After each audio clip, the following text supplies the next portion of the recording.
Maja, hrabrija od zmaja, duha vedrog uvek, čak kad put je dalek.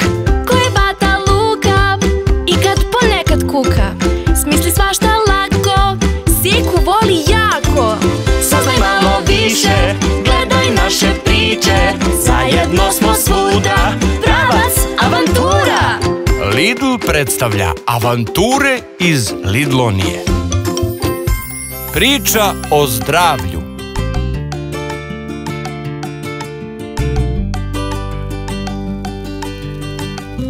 Mama, kad će ručak? Još malo. Hoćeš i ti da užinaš sendvič sa lukom? Može, ali hoću sa čoko namazom. Pre ručka može samo sendvič sa nekim povrćem. Ali ja ne volim povrće. Povrće bi trebalo da čini dobar deo tvoje dijete. Idealan unos. 2,5 šoljice raznovrsnog povrća na dan. Mama, a mafine što smo juče pravile? Pojeo tata noćas. Ali ja sam gladna. Šećer će ti samo pružiti trenutni osjećaj zadovoljstva, nakon čega ćeš biti još više gladna. Vidi kako imam lepe šargarepe ovde. Onda čekaj ručak. A palačinke?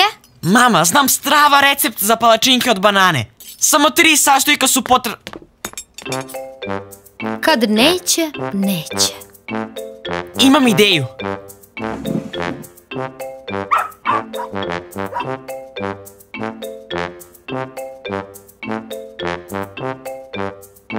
Maja voli mafine. I sokove i sve slatko. Ako napravimo smuti, to je isto kao i sok, zar ne? A mafin može da bude i slan, sa paprikom i sirom. Jer ako ne probaš, ne možeš ni da znaš da li voliš, a voće i povrće ne daju ti da se razboliš.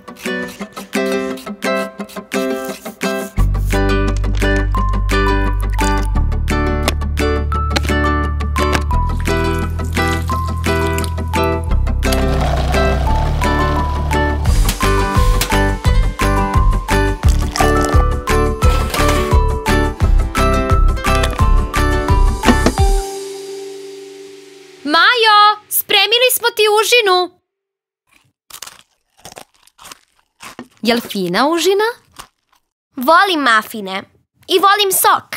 Mafine sa tikvicom i sok sa šargarepom. Stvarno? Malo voća, malo povrća. Samo nisam siguran i da je to dovoljan unos tvojih dnevnih potreba. Njami užina prava, jer kad se lepo spremi, sve bude strava.